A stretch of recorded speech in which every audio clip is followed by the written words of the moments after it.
Hi friends, good morning. So welcome to another vlog. ಇದು ಬಂದು ತುಂಬ ಹಳೆಯ ವ್ಲಾಗು. ಇವಾಗ ಅಪ್ಲೋಡ್ ಮಾಡ್ತಿದ್ದೀನಿ. I am extremely sorry. ತುಂಬ ವ್ಲಾಗ್ಸು ಡಿಲೇ ಆಗಿಬಿಟ್ಟಿದ್ದಾವೆ. ಹುಷಾರಿರಲಿಲ್ಲ ನನಗೊಂದು ಸ್ವಲ್ಪ. ಸೊ ಹಾಗಾಗಿ ಯಾವುದೇ ಥರದ ಎಡಿಟಿಂಗ್ ನನಗೆ ಮಾಡೋಕ್ಕಾಗಿರಲಿಲ್ಲ. ಅದಕ್ಕೋಸ್ಕರ ಹಾಲಿಡೇಸಲ್ಲೆಲ್ಲ ನಾನು ಫುಲ್ ರೆಸ್ಟ್ ತೊಗೊಂಡು ಇವಾಗ I am back with my new vlogs. So ಅದು ಆ ಥರ ಒಂದು ರಿಸಲ್ಟ್ ಡೇ ಇತ್ತು. ಸೊ ರಿಸಲ್ಟ್ ಎಲ್ಲ ತಿಳ್ಕೊಂಡು ಬಂದ್ವಿ. ಅಮ್ಮನ ಮನೆಗೆ ಬಂದಿದ್ವಿ.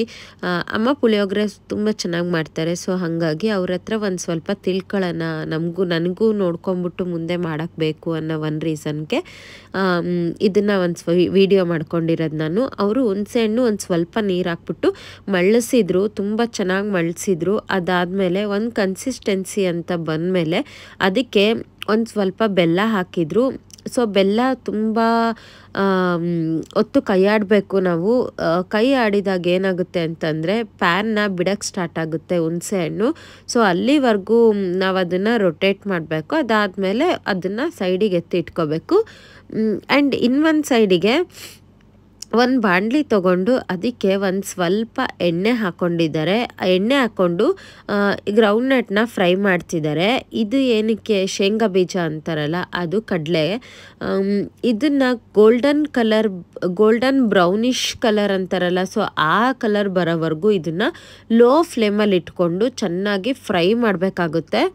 ಫ್ರೈ ಮಾಡಿ ಒಂದು ಟಿಶ್ಯೂ ಪೇಪರ್ ಹಾಕ್ಕೊಂಬಿಟ್ಟು ಇದನ್ನು ಎತ್ತಿ ಸೈಡಿಗೆ ಇಟ್ಕೊಬೇಕು. ಈ ಎಣ್ಣೆನ ನೆಕ್ಸ್ಟ್ ನಮಗೆ ತಿರ್ಗಾ ಇದೇ ಎಣ್ಣೆಯಲ್ಲೇ ಒಗ್ಗರಣೆ ಕೊಡಬೇಕು. ಸೊ ಹಾಗಾಗಿ ಈ ಎಣ್ಣೆ ಒಂದು ಸೈಡಿಗೆ ಇಟ್ಕೊಂಡು ಇವಾಗ ಒಣಗಿರಬೇಕು. ಯಾವುದೇ ಬಾಣಲಿ ತೊಗೊಳ್ರಿ, ಒಣಗಿರಬೇಕು. ಎಣ್ಣೆನೂ ಹಾಕಬಾರ್ದು, ಏನೂ ಹಾಕಬಾರ್ದು. ಡ್ರೈ ರೋಸ್ಟ್ ಆಗಿ ನಾವು ಕೊಕೊನೆಟ್ನ ಡ್ರೈ ರೋಸ್ಟ್ ಮಾಡಬೇಕು. ಆ್ಯಂಡ್ ಇಲ್ಲಿ ಒಂದು ಬಾಣಲಿ ತೊಗೊಂಡಿರ್ತೀವಲ್ಲ, ಸೊ ಎಣ್ಣೆ ಇರುತ್ತಲ್ಲ, ಆ ಬಾಣಲಿಯಲ್ಲೇ ಸಾಸಿವೆ, ಅದಕ್ಕೆ ಒಂದು ಸ್ವಲ್ಪ ಕಡಲೆಬೇಳೆ, ಆಮೇಲೆ ಉದ್ದಿನ ಬೇಳೆ ಹಾಕಬೇಕು. ಇವೆಲ್ಲವನ್ನು ಚೆನ್ನಾಗಿ ಫ್ರೈ ಮಾಡಬೇಕು. ಗೋಲ್ಡನ್ ಕಲರ್ ಬರೋವರೆಗೂ ಚೆನ್ನಾಗಿ ಫ್ರೈ ಮಾಡ್ಕೋಬೇಕಾಗ್ತದೆ. ಫ್ರೈ ಮಾಡಿಕೊಂಡು ನಾವು ಕುಟ್ಟಿ ಇಟ್ಕೊಂಡಿರ್ತೀವಲ್ಲ ಬೆಳ್ಳುಳ್ಳಿ, ಗಾರ್ಲಿಕ್, ಸೊ ಆ ಗಾರ್ಲಿಕ್ನ ಇದಕ್ಕೆ ಆ್ಯಡ್ ಮಾಡಬೇಕು.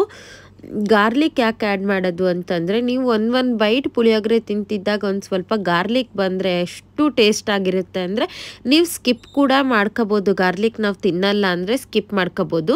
ಅದಾದಮೇಲೆ ಗಾರ್ಲಿಕ್ ಚೆನ್ನಾಗಿ ಫ್ರೈ ಆದಮೇಲೆ ನಾವು ಡ್ರೈ ರೋಸ್ಟ್ ಮಾಡಿಟ್ಕೊಂಡಿರ್ತೀವಲ್ಲ, ಆ ಕೊಕೊನೆಟ್ನ ಇದಕ್ಕೆ ಹಾಕಬೇಕು.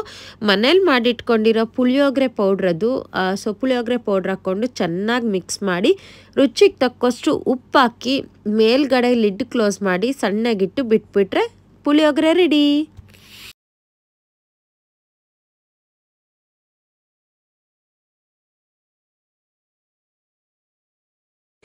ಬೆಳಗ್ಗೆಯಿಂದ ಸಿಕ್ಕಾಪಟ್ಟೆ ಕೆಲಸ ಇತ್ತು. ಸೊ ಎಲ್ಲ ಕೆಲಸ ಮುಗಿಸ್ಕೊಂಡು ನನಗೂ ಒಂದು ಸ್ವಲ್ಪ ಟಯರ್ಡ್ ಆದಂಗೆ ಆಗಿತ್ತು. ಸೊ ಹಾಗಾಗಿ ಒಂದು ಸ್ವಲ್ಪ ರೆಸ್ಟ್ ತಗೊಂಡು ಈಗ ನಾನು ವ್ಲಾಗ್ನ ಸ್ಟಾರ್ಟ್ ಮಾಡ್ತಿದ್ದೀನಿ. ಸೊ ನಾಳೆ ವ್ಲಾಗ್ ತಿರ್ಗಾ ಕಂಟಿನ್ಯೂ ಇರುತ್ತೆ. ನಾಳೆ ಕೂಡ ನೀವು ನೋಡ್ಬೋದು. ಆ್ಯಂಡ್ ಇವತ್ತು ಮಳೆ ಮೋಡ ಸಿಕ್ಕಾಪಟ್ಟೆ ಆಗ್ಬಿಟ್ಟತೆ. ಸೊ ಯಾವಾಗ ಕರೆಂಟ್ ಹೋಗುತ್ತೆ ಅಂತ ಹೇಳೋಕ್ಕಾಗಲ್ಲ. ಆ ರೀಸನ್ನಿಗೋಸ್ಕರ ನಾನು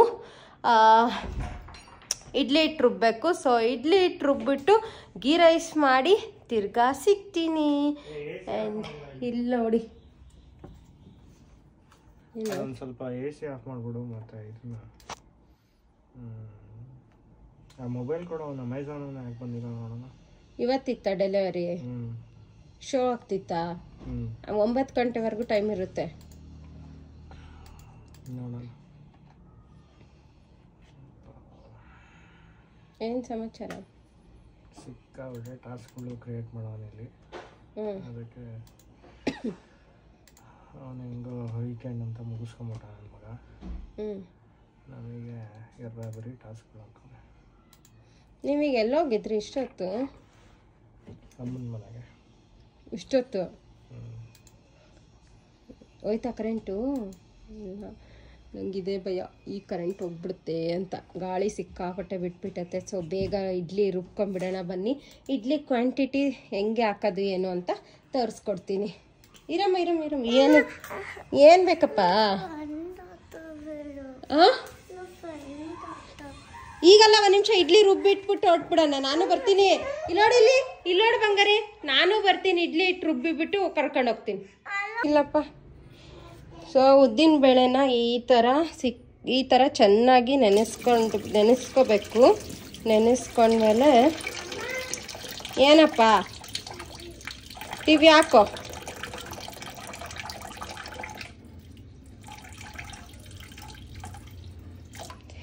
ಈಗ ಇದನ್ನ ಟ್ರಾನ್ಸ್ಫರ್ ಮಾಡ್ಕೊಳ್ಳೋಣ.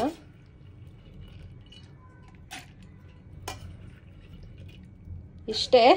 ಸಿಕ್ಕಾಪಟ್ಟೆ ಗುಡುಕ್ತಾ ಐತೆ. ಅದು ಯಾವಾಗ ಮಳೆ ಹುಯ್ತತ್ತೋ ಅಂತ ಗೊತ್ತಿಲ್ಲ. ಸೊ ಅದಕ್ಕೆ ಇಡ್ಲಿ ರುಬ್ಕೊಂಡು ಇಟ್ಕೊಂಡ್ಬಿಡೋಣ ಅಂತ ಈಗ ಇದಿಷ್ಟನ್ನು ರುಬ್ಕೊಳ್ಳೋಣ. ಆ್ಯಂಡ್ ಇಲ್ಲಿ ನಾನು ಗೀ ರೈಸ್ಗೆಲ್ಲ ರೆಡಿ ಮಾಡಿ ಇಟ್ಕೊಂಡಿದ್ದೀನಿ. ಇದನ್ನು ಬೇಗ ರುಬ್ಕೊಳ್ಳೋಣ. ಇದಿಷ್ಟು ಇದಕ್ಕೆ ಟ್ರಾನ್ಸ್ಫರ್ ಮಾಡಿಕೊಂಡು ಇಷ್ಟೇ ಒಂದು ಸ್ವಲ್ಪ ನೀರು ಹಾಕ್ಕೊಂಡು ಮಿಕ್ಸಿ ಮಾಡ್ಕೊಳ್ಳೋಣ. ಈ ಥರ ನುಣ್ಣಂಗೆ ರುಬ್ಕೋಬೇಕು. ರುಬ್ಕೊಂಡ್ಮೇಲೆ ಇದಕ್ಕೆ ಇವಾಗ ರವೆ ಕಲಸೋಣ. ಇವಾಗ ನಾನು ಹಾಕಿರೋದು ಒಂದು ನಿಮಿಷ ತೋರಿಸ್ತೀನಿ. ಈ ಗ್ಲಾಸ್ ಇರುತ್ತಲ್ಲ, ಈ ಗ್ಲಾಸಿಂದ 1.5 ಹಾಕಿದ್ದೀನಿ. ಸೊ ಈಗ ರವೆ ಎಷ್ಟು ಹಾಕಬೇಕು ಅಂತ ಅಂದರೆ 1 ಗ್ಲಾಸಿಗೆ 1.5 ಅಷ್ಟು ರವೆ ಹಾಕಬೇಕು. ಸೊ ಈಗ ನಾನು ಈ ಗ್ಲಾಸಿಂದ 3 ಕಪ್ ರವೆ ಹಾಕ್ಬೇಕಷ್ಟೆ. ಸೊ ಇಲ್ಲಿ ಈ ಥರ ಇಡ್ಲಿ ಇಟ್ಟು ರುಬ್ಬಿ ಇಟ್ಟಾಯಿತು. ಆ್ಯಂಡ್ ಇವಾಗ ಗೀ ರೈಸ್ ಮಾಡ್ಕೊಂಬಿಡೋಣ. ಎಲ್ಲ ಹೆಚ್ಚು ರೆಡಿ ಮಾಡಿ ಇಟ್ಕೊಂಡಿದ್ದೀನಿ. ಬೇಗ ಗೀ ರೈಸ್ ಮಾಡ್ಕೊಳ್ಳೋಣ. ಸೊ ಇವತ್ತೊಂದು ಸ್ವಲ್ಪ ಕೆಲಸ ಬೇಗ ಆಯಿತು. ಗ್ಯಾಸೆಲ್ಲ ಕ್ಲೀನ್ ಮಾಡಿ ಕಟ್ಟೆ ಎಲ್ಲ ಕ್ಲೀನ್ ಮಾಡಿ ಹಾಕ್ತೆ. ಆದರೆ ಇನ್ನೂ ಒಂದು ಮೇನ್ ಕೆಲಸ ಬಾಕಿ ಐತೆ. ಅದೇನು ಅಂತ ಅಂದರೆ ಇವತ್ತು ನಾನು ಮಾಡ್ಕೊಂಡಿದ್ದೆ, ತುಂಬ ಸಖತ್ತಾಗಿತ್ತು. ಸೊ ಹಾಗಾಗಿ ಕ್ಯೂಬ್ಸ್ ಮಾಡೋಣ ಅಂತೇಳಿ ಆಮ್ಲದ್ದು ಮತ್ತು ಒಂದು ಸ್ವಲ್ಪ ಕರಿಬೇವು, ಆಮೇಲೆ ಒಂದು ಸ್ವಲ್ಪ ಹಸಿ ಶುಂಠಿ, ಇದೆಲ್ಲ ಮಿಕ್ಸಿ ಮಾಡಿಕೊಂಡು ಕ್ಯೂಬ್ಸ್ ಮಾಡ್ಕೊಳ್ಳೋಣ ಅಂತ ಹೇಳ್ಬಿಟ್ಟು ನಾನು ಪುದೀನ ಕೂಡ ತಂದಿದ್ದೀನಿ ಇವತ್ತು ಒಂದು ಸ್ವಲ್ಪ ಫ್ಲೇವರ್ಗೆ. ಆಮೇಲೆ ರಾಕ್ ಸಾಲ್ಟ್ ಇದ್ದರೆ ರಾಕ್ ಸಾಲ್ಟ್ ಆ್ಯಡ್ ಮಾಡ್ಕೋಬೇಕು. ಹನಿ ಹಾಕೊಳ್ಳೋರಿತ್ತು ಅಂತಂದರೆ ರಾಕ್ ಸಾಲ್ಟ್ನ ಸ್ಕಿಪ್ ಮಾಡಬೇಕು. ಸೊ ಹಾಗಾಗಿ ಆಮ್ಲ ತಂದಿದ್ದೀನಿ. ಬನ್ನಿ ಆಮ್ಲದಿಂದ ಮಾಡೋದು ಹೆಂಗೆ ಅಂತ ನೋಡ್ಕೊಂಬರೋಣ. ಈ ಥರ ಜ್ಯೂಸ್ ಮಾಡಿ ಟ್ರೇಗೆ ಹಾಕ್ಕೋಬೇಕು. ಇವತ್ತು ತುಮಕೂರಲ್ಲಿ ಸಿಕ್ಕಾಪಟ್ಟೆ ಮಳೆ ಬರ್ತೈತೆ. ಟೈಮ್ ಬಂದು 11:30. ಸೊ ಸಿಕ್ಕಾಪಟ್ಟೆ ಮಳೆ ಬರ್ತೈತೆ. ಆ್ಯಂಡ್ ನಾನು ಆಮ್ಲ ಕ್ಯೂಬ್ಸ್ ಮಾಡೋದು ಹೆಂಗೆ ಅಂತ ಮಿನಿ ವ್ಲಾಗಲ್ಲಿ ಶೇರ್ ಮಾಡಿರ್ತೀನಿ, ಚೆಕ್ಔಟ್ ಮಾಡ್ಕೊಳ್ಳಿ. ಅದು ಹೆಂಗೆ ಬಂತು ಅಂತ ಇವಾಗ ಇಲ್ಲಿ ತೋರಿಸ್ತೀನಿ ಬನ್ನಿ. Hi friends, good morning. So ಇವಾಗ ಟೈಮ್ ಬಂದು 6:20 ಆಗಿರ್ಬೋದು. ನನ್ನ ರೂಟೀನ್ ಇವಾಗ ಸ್ಟಾರ್ಟ್ ಆಗೋದಾಗಲೇ. ಸೊ ಬನ್ನಿ ಇವತ್ತು ಅಡುಗೆಯಲ್ಲಿ ಏನೇನು ಅಂತ ನೋಡೋಣ. ಅದಕ್ಕಿಂತ ಮುಂಚೆ ನಮ್ಮದು ಕಿಚನಲ್ಲಿ ವಿಂಡೋ ತೆಗೆದು ಹೋಗ್ಬಿಡೋಣ. ಸೊ ದಟ್ ಆಮೇಲೆ ಇದೊಂದು ಕೆಲಸ ಆಗಬಾರ್ದು. ಅದಕ್ಕೋಸ್ಕರ ಇವಾಗೆ ಬಂದೆ. ತೆಗೆದುಬಿಟ್ರೆ ಒಂದು ಅರ್ಧ ಕೆಲಸ ಈ ಥರ ಇದು ತೆಗಿಬೇಕಿಲ್ಲಿ. ವಿಂಡೋ ಹಿಂಗೆ ತೆಗೆದ್ರೆ ಅಲ್ಲಿ ಅರ್ಧ ಕೆಲಸ ಮುಗಿಯುತ್ತಲ್ಲಿ ಆ್ಯಕ್ಚುಲಿ. ಓಕೆ ಬನ್ನಿ ಇವತ್ತಿನ ದಿನ ಏನಾಗುತ್ತೆ ಅಂತ ನೋಡೋಣ. ಆ್ಯಂಡ್ ನಿನ್ನೆ ಆಮ್ಲ ಜ್ಯೂಸ್ ಇಟ್ಟಿದ್ನಲ್ಲ, ಅದು ಹೆಂಗಾಗೈತೆ ಅಂತ ತೋರಿಸ್ತೀನಿ ಬನ್ನಿ. ನೋಡ್ಕೊಂಬರೋಣ ಅದು ಹೆಂಗೈತೆ ಅಂತ.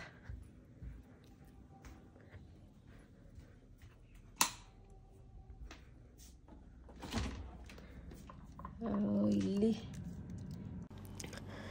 ಈ ಜ್ಯೂಸ್ದು ಇಂಗ್ರೀಡಿಯೆಂಟ್ಸ್ ನಾನು ಮಿನಿ ವ್ಲಾಗಲ್ಲಿ ಹಾಕಿರ್ತೀನಿ, ಚೆಕ್ಔಟ್ ಮಾಡ್ಕೊಳ್ಳಿ.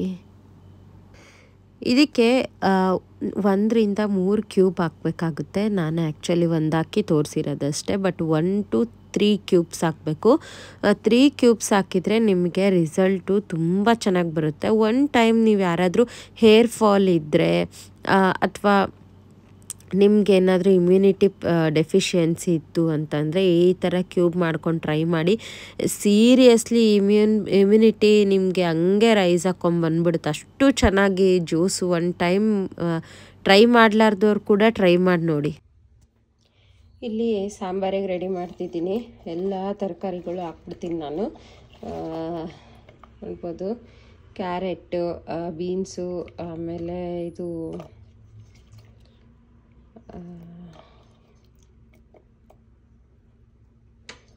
ಮತ್ತು ಇದು ಬಾಟಲ್ ಗಾರ್ಡ್ ಕೂಡ ಹಾಕಿದ್ದೀನಿ. ಸೊ ಈಗ ಇದನ್ನು ವಿಸಿಲ್ ಮಾಡ್ಕೊಂಬಿಡೋಣ ಬೇಗ. ಇದು ನಿನ್ನೆ ಇಟ್ಟು ರುಬ್ಬಿಟ್ಟಿದ್ನಲ್ಲ, ಅದು ನೋಡಿ ಎಷ್ಟು ಚೆನ್ನಾಗಿ ಕಾಣಿಸ್ತಿ ಉಬ್ಬೆತ್ತಾ ಇದು ಇಟ್ಟು. ಸೊ ಇವಾಗ ಇದನ್ನು ಇಡ್ಲಿಗೆ ಹಾಕೋಣ. ಹಿಟ್ಟು ಎಷ್ಟು ಚೆನ್ನಾಗಿ ಉಬ್ಬೆತ್ತೆ ನೋಡಿ.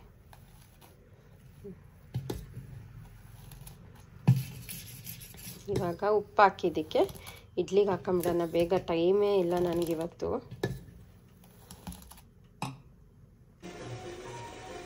ಇವಾಗ ಏನಂತಾರೆ, ಉದ್ದಿನ ವಡೆ ಮಾಡೋಕ್ಕೆ ನಾನು ಇಷ್ಟು ಸಾಮಾನು ತೊಗೊಂಡಿದ್ದೀನಿ. ನೀವು ಇದಕ್ಕೆ ಮೆಣಸು ಹಾಕ್ಕೋಬೇಕು. ಅದಾದಮೇಲೆ ಹಸಿಮೆಣಸಿನ್ಕಾಯಿ ಚಾಪ್ ಮಾಡಿ ಹಾಕೋಬೋದು. ಬಟ್ ಆ ಥರ ತಿನ್ನೋದ್ರಿಂದ ನಾನು ಹಸಿಮೆಣಸಿನ್ಕಾಯಿ ಹಾಕ್ತಿಲ್ಲ.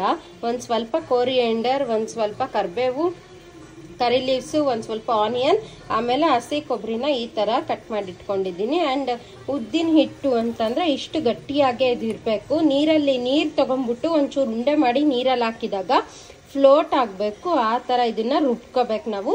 ಇದಕ್ಕೆ ರುಚಿಗೆ ತಕ್ಕಷ್ಟು ಉಪ್ಪು ಹಾಕಿ ವಡೆ ಮಾಡೋಣ ಬನ್ನಿ. ನೋಡಿ ಇಷ್ಟ, ಏನೇನು ಹಾಕಂಗಿಲ್ಲ, ಇಷ್ಟು ಚೆನ್ನಾಗಿ ವಡೆ ಬರ್ತವೆ ನೋಡಿ. ಹಿಟ್ಟು ಈ ಥರ ಕಲಸಿ ನೀರೊಂದು ಇಟ್ಕೋಬೇಕು. ಇಷ್ಟು ಚೆನ್ನಾಗಿ ಏನು ಹಾಕ್ಲಾರ್ದಂಗೆ ಇಷ್ಟು ಚೆನ್ನಾಗಿ ವಡೆ ಮಾಡ್ಕೋಬೋದು. ಇನ್ನೇ ಹೊಡಿತೀನಿ ಅಂತ ಎದುರುಗಡೆ ಮನೆಯವ್ರು ದಿಸ್ಕೊಂಡು ಟ್ರೈ ಮಾಡ್ತಿದ್ದಾರೆ. ಆ್ಯಂಡ್ ನಮ್ಮದೇ ಅದು ಗಿಡ. ಸೊ ಅಂದರೆ ನಾನು ಹೊಡಿತಿದ್ದು.